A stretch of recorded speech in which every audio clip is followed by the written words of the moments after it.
우리 좀 옆에 분들 보면서 축복하고 인사하겠습니다.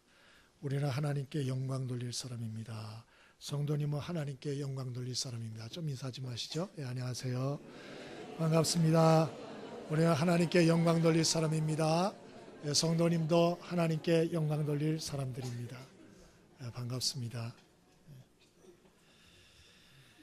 1980년대에 땡전 뉴스라는 뉴스가 있었습니다. 땡전 뉴스가 뭔가 9시 땡 하면 뉴스에서 전두환 대통령은 이렇게 시작한다 그래서 비아냥거리느라고 땡 하면 전두환 대통령 이래 나온다고 땡전 뉴스라 그랬어요. 당시에 우리나라는 대통령이 혼자서 다 세상을 책임지는 것 같이 그러한 분위기를 사람들이 느끼고 그렇게 비아냥한 것이죠. 요즘은 다르나 크게 다르지 않습니다. 텔레비를 보면 미국 대통령, 중국 대통령, 소련 대통령, 우리나라 대통령, 또 원내대표들, 국회의원들, 연예인들, 스포츠 스타들 이런 얘기로 다 도배하고 있죠.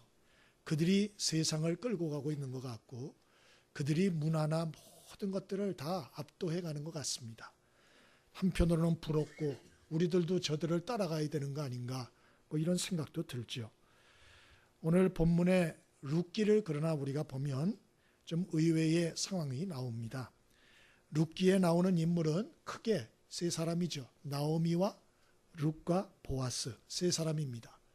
근데 이 세 사람들은 사회적으로 대단한 분이었나 앞전에 드린 말씀처럼 방송이나 신문으로 따지자면 평생 한 번도 뉴스에 나올 일이 없는 그런 사람들이었습니다. 나오미는 이름이 기쁨이란 뜻인데 그러나 그 인생은 기쁘지 않았습니다. 베들레헴에 살다가 흉년이 들어서 그 가족이 몽땅 모압 땅으로 이민 갔어요. 아주 꿈을 크게 꾸고 갔는데 그곳에서 나오미는 남편인 엘리멜렉을 잃습니다. 남편이 이름 모를 병으로 죽습니다. 또 얼마 안 있다가 두 아들들이 모압 여자들과 결혼했어요. 아직 아이도 하나 없는 젊은 나이인데 덜커덕 첫째, 둘째 아들이 다 죽습니다. 하늘이 완전히 한 번이 아니고 두 번을 완전히 무너지는 기가 막힌 일을 당한 여인입니다. 그러고서 베들레헴에 돌아와 있는 철양맞은 노인입니다. 룻은 어떤 사람이냐? 마찬가지로 아까 시어머니가 나오미고 룻이 모압 땅에 있는 이러한 여인이었는데 그곳에서 외국 남자인 이 참 남편을 얻어가지고 살다가 애도 하나 없는데 덜커덕 남편이 죽습니다. 그래서 시어미 나오미를 따라서 베들레헴에 온 외국 이주 여성입니다. 그러니까 별 볼 일 있겠어요? 또 보아스도 마찬가지고 뉴스에 나올 그런 사람들이 아닙니다. 그런데 룻기에 보면 이렇게 평범하고 별 볼 일 없어 보이는 남들에게 알려지지 않은 이런 분들이 참 당시에 캄캄하고 어두운 사사시대를 빛내는 별이 되었고 또 남들이 알아주지 않고 오히려 불쌍하다고 혀를 차는 이러한 집안이 아름다운 빛을 발하여서 나중에 그 후손 중에 다윗왕, 솔로몬 왕, 히스기야 왕 같은 이러한 위대한 왕들이 나오고 메시아를 배출해내는 거룩하고 위대한 가문을 이루게 되는 것입니다. 한마디로 놀라운 역전의 반전 드라마가 성경에 기록되고 있는 것이죠. 그게 룻기입니다. 그러면 이런 얘기들을 왜 성경에 굳이 기록해 놓나? 그것은 우리 보고 약오를 하고 그러는 게 아닙니다. 거꾸로 하나님의 사람들은 이 세상에 살면서 이런저런 참 어려운 일들, 기가 막히는 일들, 하늘이 정말 무너지는 것 같고 정말 앞이 캄캄하고 깊은 나락으로 떨어지는 것 같은 이러한 일들을 경험할 수 있지만 그러나 그럼에도 불구하고 하나님의 사람들은 하나님께 소망을 두고 믿음으로 살아야 된다. 오늘 그 얘기를 하고 있는 것입니다. 때로 우리도 세상을 살다 보면 하나님 지금 도대체 뭐하고 계시나? 왜 하나님이 날 도대체 도와주지 않는 건가? 문제는 태산같이 커 보이고 두려움은 시시각각으로 다가와서 날마다 좌절이고 날마다 절망이고 날마다 탄식이 있는 이런 어려운 환경 속에 우리가 거할 때가 있습니다. 여러분, 그때라도 역사의 주관자가 하나님이라는 걸 꼭 믿으시고 하나님께 소망 두고 살 수 있게 되길 바랍니다. 그래서 이러한 성경을 자꾸 기록을 해두는 것입니다. 아브라함을 보십시오. 아브라함 75세 노인의 나이에 하나님께 부름받고 하나님의 약속을 믿고 살았는데 자식 주겠다 그래 놓고 25년을 안 주십니다.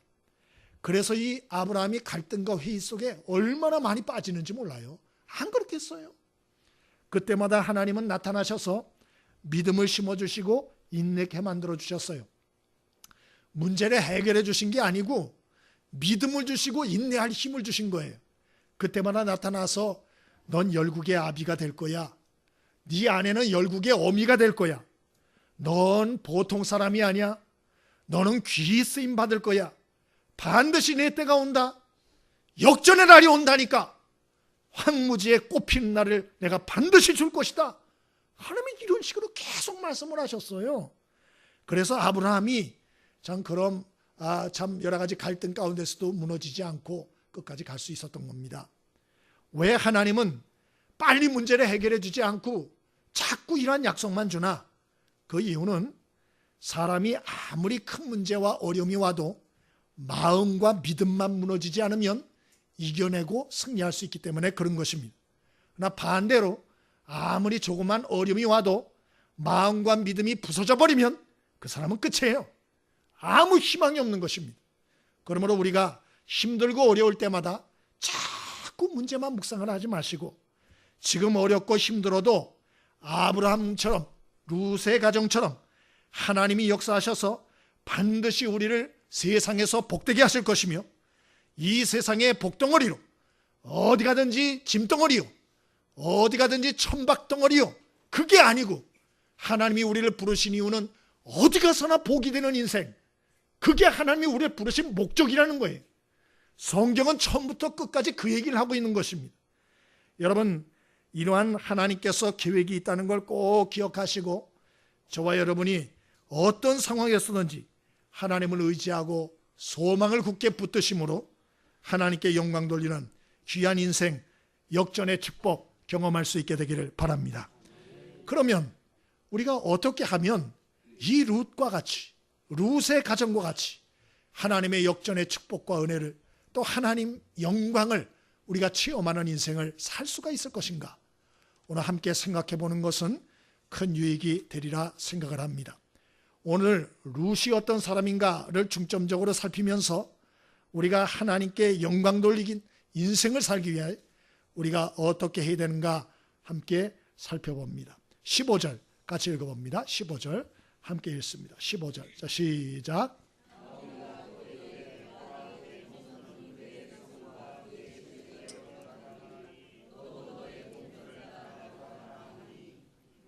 아멘. 첫 번째로 룻이 어떻게 이렇게 하나님께 영광을 돌리는, 이 세상에서 하나님께 영광을 돌리는 가문을 이루는 사람이 될 수 있었나? 첫 번째로 그는 사람과 함께하는 마음을 가진 여인이었다 하는 걸 알 수 있어요. 사람들과 함께하는 마음을 가졌다. 여러분, 나옴이라는 여인은 비참한 일을 경험했습니다. 앞전에 드린 대로, 말씀드린 대로 참 모압 땅에 이민 가서 남편 잃고 말론과 기련이라는 두 아들을 다 잃습니다. 그리고 두 아들만 잃은 게 아니고 바로 이 두 아들들과 결혼하였던 이 오르바와 룻이라고 하는 모압 여인이 있었는데 이 두 여인도 졸지에 완전히 젊은 나이에 과부가 돼버린 거예요. 생과부가 된 것이죠. 그러니까 졸지에 과부 3명이 남은 것이에요. 이에 나오미는 며느리 둘을 부릅니다. 난 아무것도 없다. 재산도 없다. 미안하다. 그러니 너희들도 너희 살 길을 모색해서 니들 갈 길을 가라. 그렇게 말합니다. 뭐 당연하지 않겠어요? 그러자 큰 며느리 오르바는 울며 친정집으로 돌아갔다. 그렇게 돼 있어요.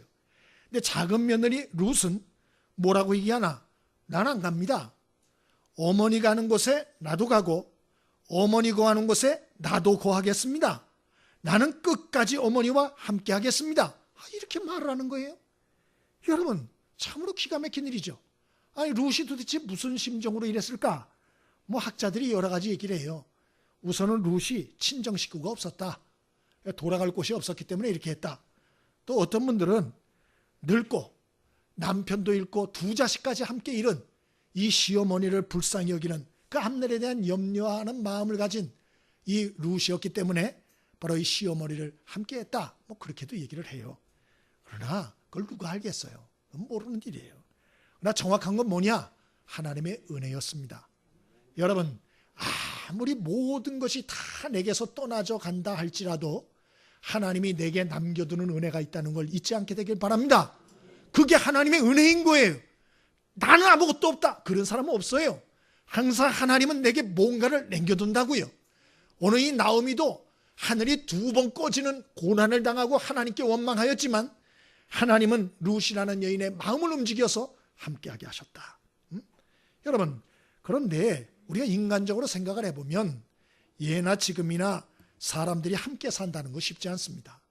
더군다나 고부간이 함께 산다는 거 대단히 어려운 것이죠. 김동긴 교수님이 그런 말을 했어요. 옛 말에 2 부인을 데리고 살면 대머리가 된다. 뭐 그런 말이 있대요.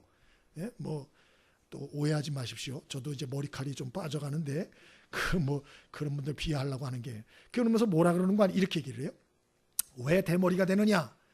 첩의 집에 가면 첩이 남편 머리에 흰머리가 보인다고 흰머리를 다 뽑는다는 거예요. 왜? 늙어 보일까 봐 흰머리 뽑는다는 거예요. 그리고 이제 본처 집에 딱 가면 본처는 어떻게 하냐? 검은 머리를 다 뽑아버린다는 거예요. 왜 검은 머리를 뽑느냐? 또 바람이 날까 봐. 그래가지고 2 부인을 데리고 살면 대머리가 된다. 옛말에 그런 말이 있다는 거예요. 여러분, 그게 무슨 소리냐? 그 소리는 사람이 함께 살아가는 게 쉽지 않다. 왜? 다 자기 중심으로 생각하는 거예요. 다 죄성이 있고 자기 용심이 있어가지고 그래가지고 다 살아가고 함께 사는 게 힘들어. 정말 힘든 거예요. 그래서 이 시대를 불통의 시대라 그렇게 말하지 않습니까? 왜? 다 자기 중심적으로 생각을 하니까. 그런 면에서 과부가 된 룻이 시어머니와 끝까지 함께 했다는 사실은 대단한 일입니다. 이건 보통 일이 아니에요. 여러분은 다른 사람과 함께하는 일을 잘하고 있습니까? 이거 쉬운 일이 아니에요. 예? 이거 조그만 교회에서도 함께하는 거 이거 쉽지 않습니다. 예? 그러면 우리가 하나님께 영광 돌리고 역전의 축복을 경험하려면 어떻게 되나? 여러분, 사람과 함께하는 일을 잘 하셔야 돼요. 왜? 하나님의 축복은 사람을 통해서 오기 때문에 그래요. 아멘이십니까? 그래서 여러분이 사람과 함께하는 일을 잘 하셔야 돼요. 그러면 사람과 함께를 잘 하려면 어떻게 되나? 장꾀를 부리면 되나? 그러면 더 안 되죠. 나중에 더 배척당합니다. 이게 어떻게 되나? 빌립보서 2장에 보면 기록을 해놨어요. 뭐라고 사도 바울이 기록해놨나? 예수 그리스도의 마음을 가져라. 그게 무슨 뜻인가? 좀 자세하게 얘기해라. 그 다음에 좀 더 자세히 얘기합니다. 너희들 자신을 낮춰라 그랬어요. 그래도 그건 어렵다. 좀 더 자세히 얘기를 해라. 그 뒤에 마지막에 뭐라 그랬느냐? 남을 너보다 낫게 여겨라. 아예 직접적으로 사도 바울이 마지막에 그렇게 딱 짚어서 얘기를 합니다. 왜 너희들이 싸우냐? 너희들 잘난 체 하니까 그러는 거야. 네 생각이 오고 네가 잘났고 남들은 너보다 참 못하고 이러니까 그런 거야. 네 자신을 드러내려고 하고 네가 박수 받으려고 하고 네 자랑이나 하고 이러니까 어디 가서든지 함께 할 수 없는 거야. 사도 바울이 그렇게 말하는 거예요. 여러분, 우리가 어디 가서나 함께 잘하는 사람과 함께 잘하는 인생 어떻게 살 수 있습니까? 겸손한 마음을 가져야 되는 거예요. 겸손한 마음. 저 사람이 나보다 나은 점이 있다. 항상 그렇게 생각해야 되는 거예요. 여러분, 아무리 모자란 사람이라도 나보다 나은 점이 있어요. 정 없으면 나보다 건강이라도 하잖아요. 나보다 젊기라도 하잖아요. 나보다 머리라도 빨리 돌아가게 하잖아요. 어떤 사람이든지 찾아보면 나보다 잘난 점이 있는 거예요. 그거를 생각하고 함께 하라는 것입니다. 아멘이십니까? 여러분, 설교를 들을 때도 은혜 받는 비결이 있어요. 설교를 들으면서 설교를 저거밖에 못하나. 이렇게 하면서 이것저것 판단하면서 들으면 은혜가 안 되죠. 그런데 여러분 이렇게 생각해 보세요. 여러분이 이 자리에 서면 저보다 잘할 것 같아요? 어떠실 것 같아요? 잘할 것 같죠? 한번 세워볼까요? 엉뚱한 소리 한참 하다가 손가락질 받고 내려갑니다. 쉬운 게 아니에요. 우리가 항상 사람과 함께하는 일을 잘하려면요, 여러분, 나보다 남을 낮게 여겨야 합니다. 아멘이십니까? 오늘 이 룻도 시험이 볼 거 뭐 있어요? 남편 없지요? 자식 둘 다 잃었지요? 재산 없지요? 뭐가 있어요? 뭐가 있어요? 예? 나이는 많이 들었지요? 뭐가 있습니까? 그래도 함께 할 줄 알았어요. 왜? 여기 얘기하는 걸 보면 어머니의 하나님이란 얘기를 나와요. 어머니는 나보다 믿음이 좋다. 내가 저 어머니께 배울 게 있다. 이런 마음을 가진 거예요. 여러분, 사람을 깔보기 시작하면 복이 떠나갑니다. 그리고 여러분이 자꾸 사람들에게서 소외돼서 혼자 떠돌기 시작하면 하나님의 복도 그쳐지기 시작한다는 걸 아셔야 돼요. 사람과 함께하는 일에 승리할 수 있게 되길 바랍니다. 두 번째로, 룻이 어떤 여인이었길래 하나님께 세상에 영광 돌리는 가문을 이룰 수 있었나? 우리 16절, 17절 같이 읽습니다. 16절과 17절입니다. 함께 읽어봅니다. 자, 시작.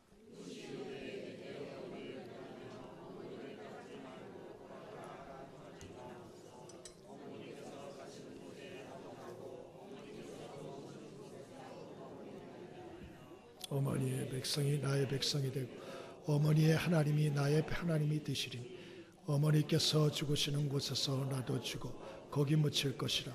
만일 내가 죽는 일 외에 어머니를 떠나면 여호와께서 내게 벌을 내리시고 더 내리시기를 원하나이다 하는지라. 아멘. 첫 번째로는 함께하는 아름다운 마음을, 겸손한 마음을 가진 여인이었다. 이 룻을 통해서 배웠어요. 두 번째, 룻은 어떤 여인이었냐? 좋은 말을 할 줄 아는 여인이었다 하는 걸 배워요. 좋은 말을 할 줄 아는 여인이었다. 하나님은 우리에게 말할 수 있는 이 입과 혀를 주셨습니다. 그런데 우리가 이 입과 혀가 있다고 똑같이 말하는 게 아니에요. 말이라고 똑같은 말이 아니에요. 어떤 사람은 이 입과 혀를 가지고 사람을 살리는 말을 하는 사람도 있고, 어떤 사람은 그 셋이 혀를 가지고 사람을 죽이는 말을 하는 사람도 있어요. 여러분, 우리가 어떤 말을 하느냐가 그게 무슨 대단하냐 생각을 하지만, 성경은 이게 자기 운명을 좌우한다라고 분명히 얘기를 하고 있습니다. 야고보서 3장에 혀는 무엇과 같으냐? 불을 지르는 불씨 역할을 한다. 큰 화를 불러올 수도 있고 큰 복을 불러올 수도 있다. 그렇게 말해요. 또 혀는 배의 키와 같다 그랬어요. 그래서 내가 잘못 말하면 배가 엉뚱한 방향으로 가서 엉뚱한 목적지 항구에 도착하듯이, 하나님이 내 인생을 축복하기로 작정했다 할지라도 내가 이 혀를 가지고 잘못 말하기 시작하면 축복과 꿈을 이루는 항구가 아니고 저주의 항구에 도착할 수 있다. 성경 그렇게 말해요. 그만큼 우리말이 중요하다. 그래서 아예 예시까지 해놨잖아요. 민수기 14장에 출애굽한 이스라엘 백성들이 200만 명이 가데스바네에 딱 도착합니다. 가나안 땅 코앞에 이르러요. 그런데 그들이 어떻게 합니까? 부정적인 말, 하나님 원망불평하는 말들을 가득 쏟아내죠. 하나님이 참다가 어떻게 하십니까? 민수기 14장 27절 이하에 너희 말이 내 귀에 들린 대로 해주겠다. 하나님이 그러잖아요. 작정하고. 그래, 너희들이 그렇게 원망불평해?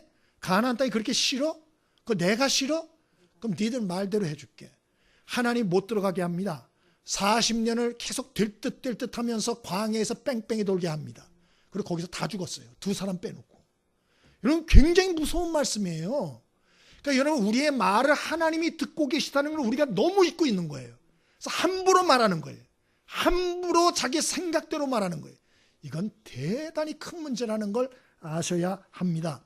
그래서 마태복음 12장 36절에 사람이 무슨 무익한 말을 하든지 심판날에 이에 대하여 신문을 받으리라 그랬어요.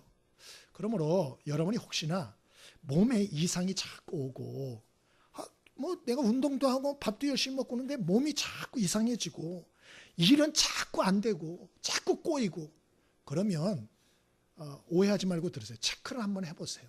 여러분의 언어 생활을. 내 말이 과연 좋은 말을 내가 하고 있는가, 아니면 악한 말을 하고 있는가, 한번 가만히 생각을 해보세요. 성경이 말하는 좋은 말이 뭐죠? 아름다운 말, 축복의 말, 위로의 말, 격려의 말, 칭찬의 말, 그리고 사람을 감동케 하는 말, 이런 것 것들, 이런 게 좋은 말이죠. 반대로 악한 말은 뭡니까? 비난의 말, 정죄의 말, 비판의 말, 부정적인 말, 또 불신앙의 말, 이게 다 악한 말들이에요. 그런 거 하지 말라는 거죠. 그런 거.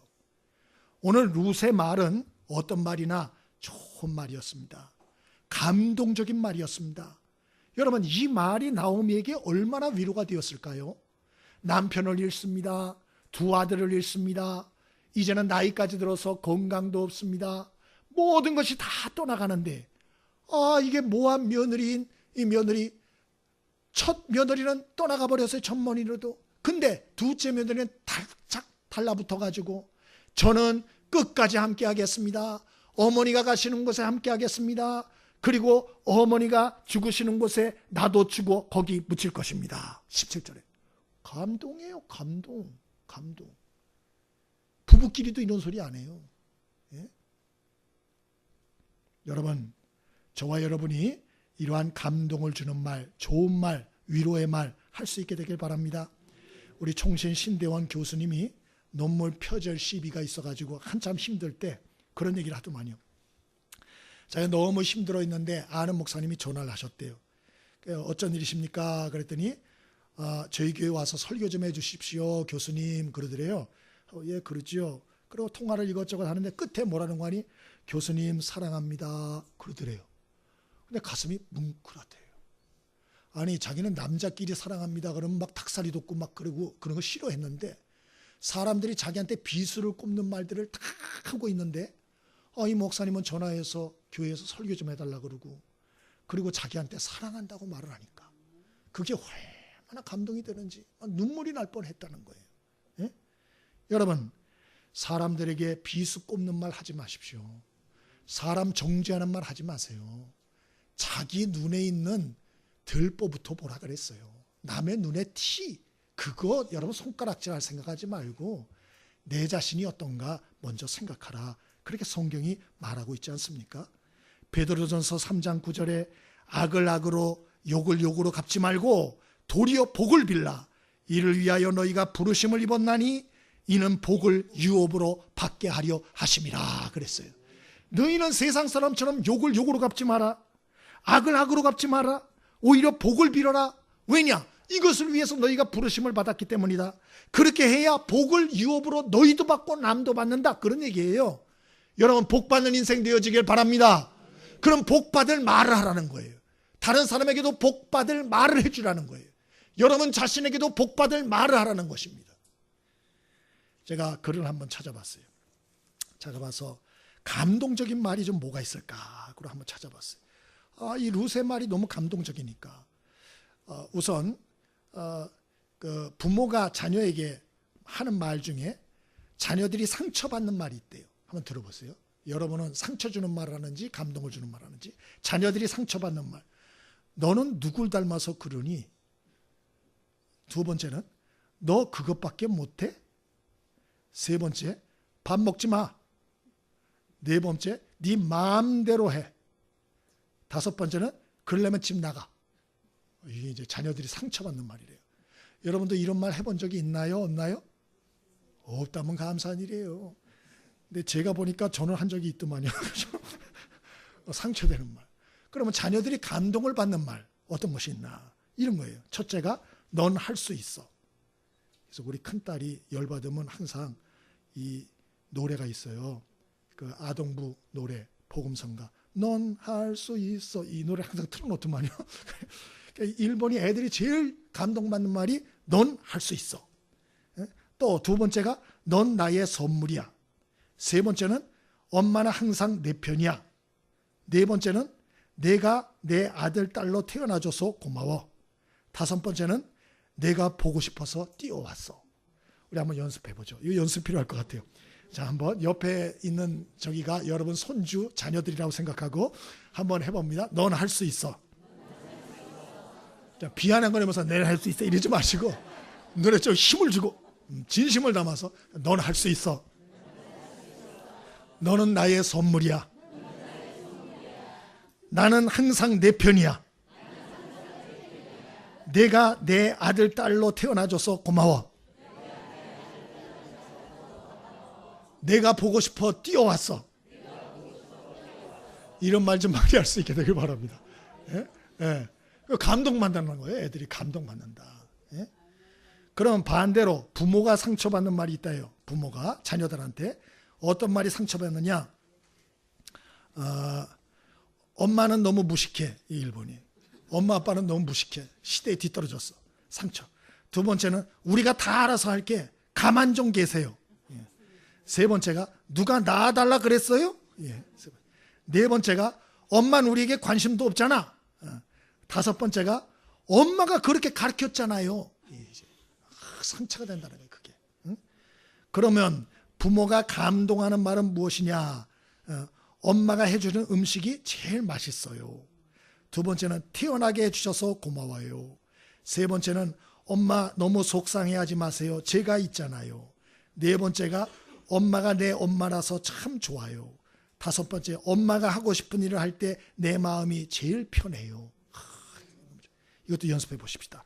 자, 옆에 여러분 부모님 있다고 생각하고, 자, 어머님 있다고 생각하고 한번 연습해 봅니다. 엄마가 해주는 음식이 제일 맛있어요. 태어나게 해주셔서 감사합니다. 너무 속상해하지 마세요. 제가 있잖아요. 엄마가 내 엄마라서 참 좋아요. 엄마가 하고 싶은 일을 할 때 제 마음이 제일 편해요. 한 번이라도 얘기해 볼 수 있게 되길 바랍니다. 한 번이라도. 그럼 부부관계. 부부끼리 서로 상처가 되는 말. 1번. 내 인생 최대의 불행은 너를 만난 거야. 이거 제일 상처받는 말이에요. 예? 내 인생 최대 불행은 너를 만난 거야. 두 번째가 당신은 알 필요 없어. 당신은 알 필요 없어. 세 번째가 상처되는 말이 당신 부모가 그러니까 너도 그렇지. 네 번째가 당신이 하는 일이 항상 그렇지 뭐. 다섯 번째는 네가 제대로 하는 일이 뭐가 있어. 다섯 가지. 이런 말 안 할 수 있게 되길 바랍니다. 그러면 부부끼리 감동되는 말이 있어요. 감동되는 말. 첫 번째가 당신이 하고 싶은 일을 하면서 사세요. 감동해요. 우리 집사람도 가끔 이런 얘기를 해요. 당신도 좀 취미 생활을 하라고. 좀 하라고. 얼마나 멋져요. 근데 돈은 안 줘. 그게 문제. 감동이에요. 당신이 하고 싶은 일을 하면서 살아. 먹는 건 내가 먹여 살릴 테니까. 감동, 감동. 두 번째, 내겐 당신이 세상에서 제일 멋져요. 제일 예뻐. 뭐 이런 거. 세 번째는 당신 덕분에 내 인생이 꽃이 피는 것 같아. 네 번째, 당신은 우리의 기둥이고 희망이야. 네 번째. 마지막 다섯 번째는 난 다시 태어나도 당신을 만날 거야. 내가 우리 집사람한테 다섯 번째 물어봤어요. 당신 다시 태어나도 다시 나를 만날 거야? 미쳤어? 뭐 이해가 돼요. 이해가 돼요. 저는 충분히. 예?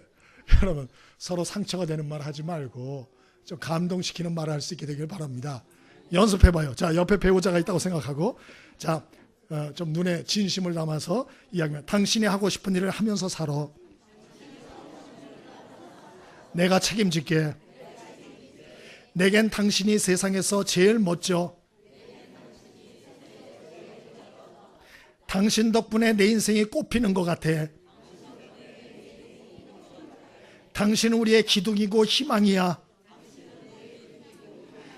다시 태어나도 당신을 만날 거야. 할렐루야. 빈말이라도 좀 해주세요. 빈말이라도. 빈말이라는 거 다 알아요. 다 알아요. 근데 빈말이라도 어떻게 그렇게 비수 같은 말을 해. 비수 같은 말을.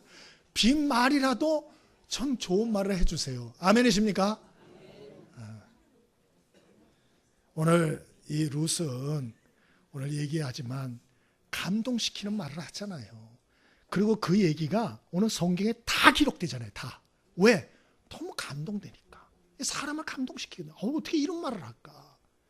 저와 여러분의 말도 사람의 기억 속에 아름답게 남는 이런 감동의 말들 하며 살 수 있게 되기를 바랍니다.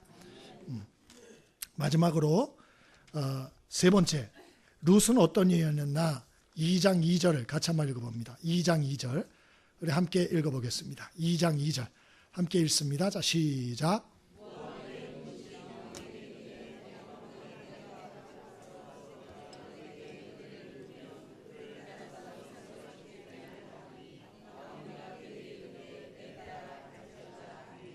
아멘. 룻이 어떤 인연이 있길래 이렇게 세상에 하나님께 영광을 돌리는 가문을 이룰 수 있었는가? 그 첫 번째는 함께 할 줄 아는 이런 아름다운 마음을 가진 여인이었다. 두 번째는 좋은 말을 하는 입을 가진 여인이었다. 마지막 세 번째는 사랑을 실천할 줄 아는 여인이었다 하는 것이 오늘 세 번째 이야기입니다. 우여곡절 끝에 베들레헴에 도착한 나오미와 며느리 룻. 그런데 무슨 좋은 일이 기다리고 있었나? 아니에요. 좋은 일 하나도 없어요. 나오미는 가진 재산이 하나도 없어요. 돈도 없어요. 밭대기 하나도 없어요. 먹을 것도 기다리고 있지는 않아요. 누가 와서 도와주겠다고 기다리고 있었던 사람도 아무도 없어요. 며느리 룻이 어찌할까 고민합니다. 자기 시어머니를 원망불평하지 않습니다. 동네 사람들 원망불평하지 않습니다. 어떻게 합니까? 남의 집 보리 밀추수하는 밭에 가서 내가 떨어진 이삭이라도 주워와서 늙은 시어머니를 봉양해야겠다 오늘 작정합니다. 그리고 시어머니의 허락을 받고 그 일을 하기 시작했다. 이 모습이 하나님을 감동시키셨어요. 그래서 하나님께서 밭주인 보아스를 하나님 만나게 하시고 보아스의 마음도 감동을 시키셔가지고 둘이 나중에 결혼합니다. 할렐루야. 그래서 그 자손을 통하여 다윗 왕이 나오고 솔로몬 왕이 나오고 히스기야 왕이 나오고 나중에 메시아 위대한 가문을 이루게 된 것이에요. 여러분, 사람을 어떻게 감동시킵니까? 이런 사랑의 실천을 통해서, 사랑의 섬김을 통하여 하나님과 사람을 감동시킬 수가 있는 것입니다. 우리는 여기서 작은 사랑의 실천이 얼마나 중요한가 하는 것을 알게 되는 거예요. 내가 비록 가진 게 없어요. 돈이 없어요. 아는 지식이 없어요. 인맥도 없어요. 그러나 내가 할 수 있는 일이 있어요. 내가 남을 도울 수 있는 방법이 있어요. 우리는 항상 큰 것만 찾지요. 내가 사랑을 실천하고 섬김을 실천하려면 참 큰 게 있어야 된다. 우리 그렇게 생각해요. 어마어마한 사랑의 실천을 꿈을 꿉니다. 그러나 여러분, 그런 일은 잘 오질 않아요. 그렇게 하면은 시간 낭비만 하고요. 그러면 그렇게 하다가 과거 타령만 하다가 그 인생은 끝나게 되는 거예요. 룻은 가진 게 없어요. 힘이 없어요. 백이 없어요. 그러나 그는 자기 있는 자리에서 자기가 할 수 있는 최선의 일을 찾아서 그 일을 실행하기 시작했어요. 그게 뭡니까? 남의 집 밭에 가서 이삭 줍는 일이었어요. 이건 어떻게 생각하면 구걸하는 거 아니에요? 다르게 생각하면 구걸하는 행위예요. 그걸 통해서라도 그는 시어머니를 봉양코자 했다 하는 것입니다. 하나님이 우리에게도 많은 것을 주셨죠. 재물을 주셨어요. 집을 주셨어요. 또 여러 가지 지식을 주셨어요. 은사를 주셨어요. 젊음을 주셨어요. 건강을 주셨어요. 이거 나 혼자 잘 먹고 잘 살려고 주신 게 아니에요. 이걸 왜 주셨나? 나보다 못한 사람들을 도우며 살라고 주셨다는 걸 잊지 않게 되길 바랍니다. 그게 바로 성경이 말하는 정확한 이유예요. 그러므로 여러분, 우리는 항상 내가 남을 어떻게 도울까? 내가 어떻게 남을 사랑하는 삶을 실천할까? 이런 생각을 항상 하셔야 돼요. 거기에 하나님의 역사가 임하는 것입니다. 여러분, 저와 여러분이 너무 거창한 거 꿈꾸지 마시고요. 지금 내가 할 수 있는 일을 좀 찾을 수 있게 되길 바랍니다. 그럴 때 하나님의 은혜의 물고가 내 삶을 향해서 흘러오는 것이에요. 지금도. 어떤 분이 잊지 못할 분이라는 제목으로 글을 쓰셨어요. 그 내용을 보니까 이분이 자기 평생 잊지 못할 분이 한 분 있다 그래요. 그게 누구냐? 자기가 대학 다닐 때에 이제 먹고 사는 문제가 참 너무 어려워서 대학 등록금도 내기가 어려웠다 그래요. 그래서 기숙사에서 지냈는데 기숙사에서도 돈이 없어가지고 친구들 밥 먹으면 숟가락 하나 다 가지고 가가지고 같이 얻어먹고 이랬대요. 그러다가 안 돼가지고 학교 앞에 조그만 분식점이 있었는데 한 10명 들어가는 곳인데 이곳에서 하루에 2끼를 해결했대요. 2끼. 그 분식점에 제일 싼 게 바로 뭐였나? 칼국수였대요. 돈이 없어가지고 하루 3끼를 못 먹고 아침, 점심 중간에 가가지고 제일 싼 칼국수를 시켜 먹고 점심과 저녁 중간 시간에 가서 칼국수 제일 싸니까 또 하나 시켜 먹고 하루에 2끼를 먹고 버텼대요. 그것도 외상으로. 근데 그 가게 아주머니가 어느 날 눈치를 채더래요. 아, 얘가 돈이 없어서 그렇구나. 어느 날은 이 학생 보고 그러더래요. 학생, 내가 누룽지가 좀 있는데 좀 많이 남아서 그러는데 좀 줄까? 그러더래요. 그래서 고맙지요? 그랬대요.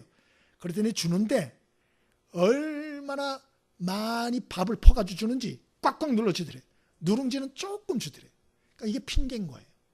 이 애가 이게 개걸스럽게 그 칼국수 하루에 2끼 맨날 그렇게 때우는 걸 보니까 안 돼가지고 자기 자식 생각 나가지고 그래가지고 또 자존심 상할까봐 밥 줄까? 너 돈 없지? 이러면 자존심 상하잖아요. 그러니까 누룽지 좀 있는데 줄까? 달라 그러니까 형식상으로 누룽지는 조금 붙여가지고 밥을 그냥 고바 위로 해서 엎어주는 거예요. 그리고 또 주면서 계란 후라이도 하나 해줄까? 그런데요. 그러면 좋지요? 자존심 상할까봐 조심하면서. 그런데 그렇게 이제 이렇게 여러 번 그렇게 해주셨는데 그 기억이 오래 남는다는 거예요. 그 아주머니가 자기한테 몇백만 원, 몇십만 원 준 게 아니에요. 어떻게 생각하면 조그마한 사랑이에요. 그러나 그게 너무나 마음 씀씀이가 감동이 된다는 거예요. 그게 잊혀지지 않는다. 여러분, 우리도 이런 사랑을 실천할 수가 있어요. 우리는 자꾸 큰 것만 꿈꾸잖아요. 뭐 거창한 일만 생각하잖아요. 그렇지 않아요.